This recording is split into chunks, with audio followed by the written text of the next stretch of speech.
In this video, we're going to take a look at applying the law of conservation of energy, and we're going to use that, demonstrate that by working through a few different questions.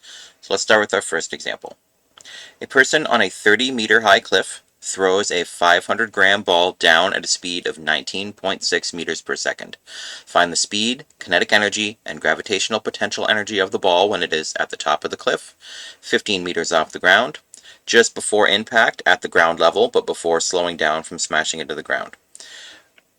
First thing I'm going to do anytime I have a question like this is I want to identify my variables and do any unit conversions if necessary. So I'm going to notice right away that my height above the ground is going to be 30.0 meters. I'm going to notice that the mass of my object, the ball in this case, is 500 grams. But I also know that when I'm dealing with energy equations and stuff, I want to be in kilograms, not grams, so I'm going to convert. So 1 kilogram is equal to 1,000 grams. And so we can do the conversion and find that it is equal to 0.5 kilograms. And we also have our initial speed of the ball, which is 19.6 meters per second. And those units are fine, so we don't need to worry about changing them.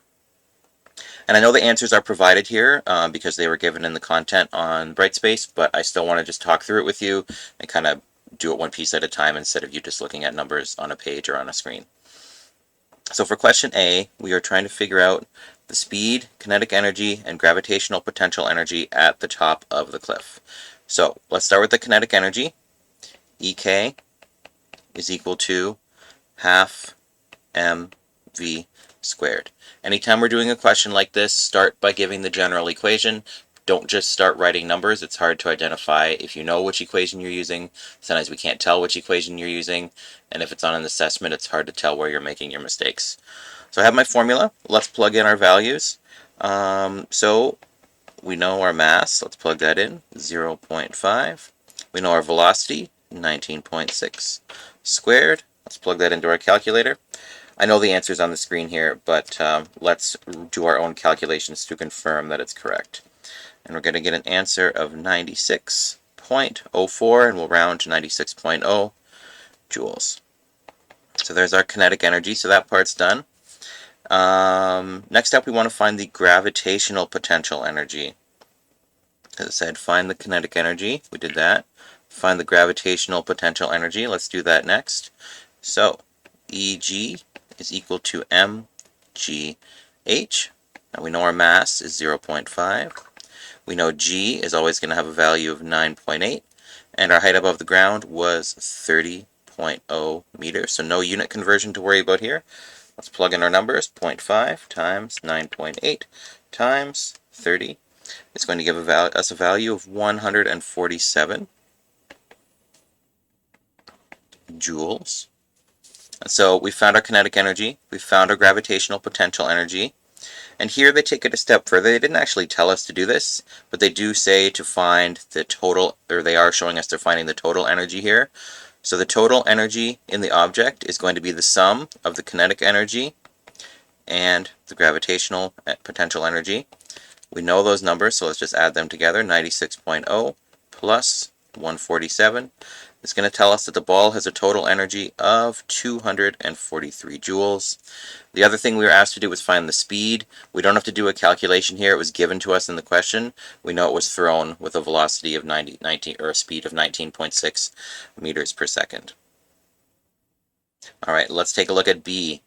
Since we know, or what did B ask us to do? B asked us to figure out, let's color code this. B asked us to figure out the speed, kinetic energy, and gravitational potential energy when the ball is 15 meters off the ground. Notice really quick, this was a 30-meter high cliff, so basically it's asking us what's going on with the energy and the speed when we're halfway down.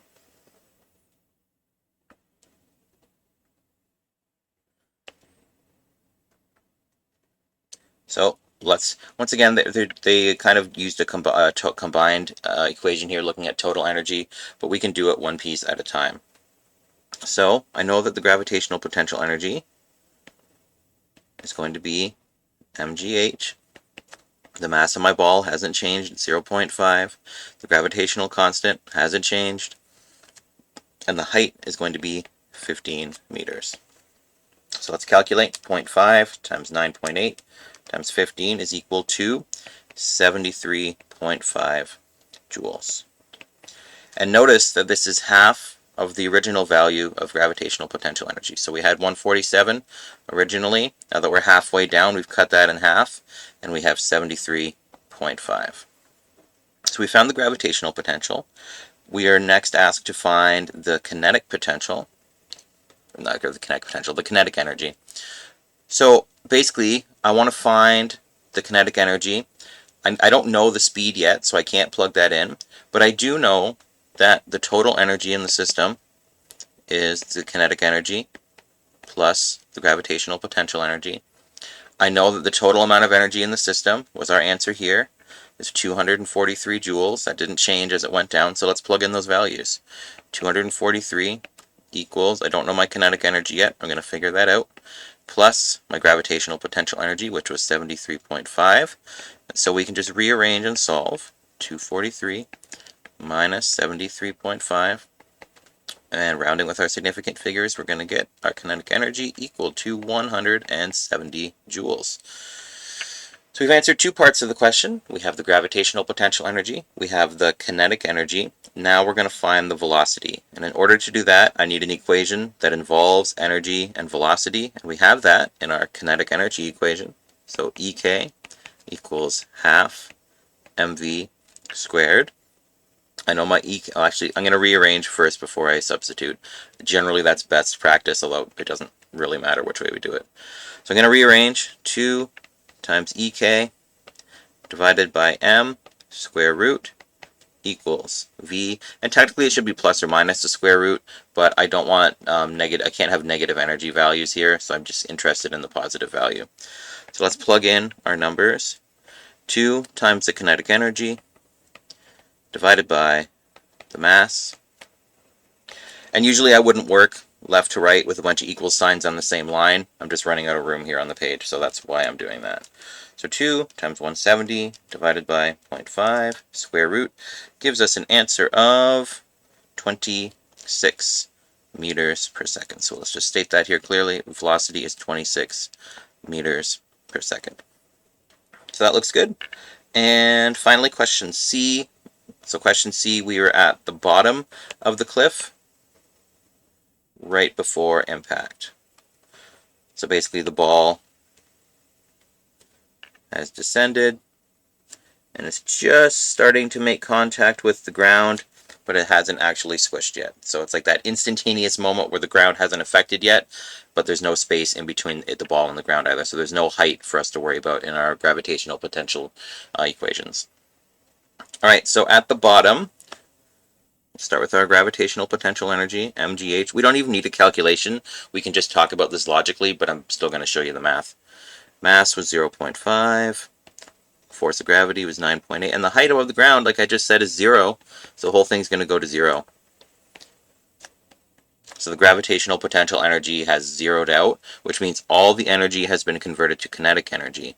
So our kinetic energy is going to be 243 joules. So I've already answered 2/3 of this question. The last part is to find the velocity. And once again, we're just going to use our kinetic energy equation.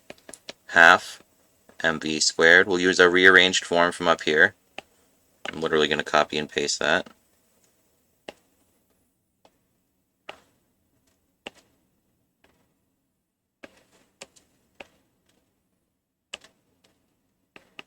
Let's plug in our values. Once again, you shouldn't really work left to right, but I am running out of room here. So 2 times the amount of kinetic energy, 243, divided by the mass, 0.5. It's going to give us velocity of 243 divided by 0.5 square root. Velocity is going to be 31 meters per second. And that's it for this question. We've correctly identified the gravitational potential energy, kinetic energy, and speed at each point that it asked us to take a look at.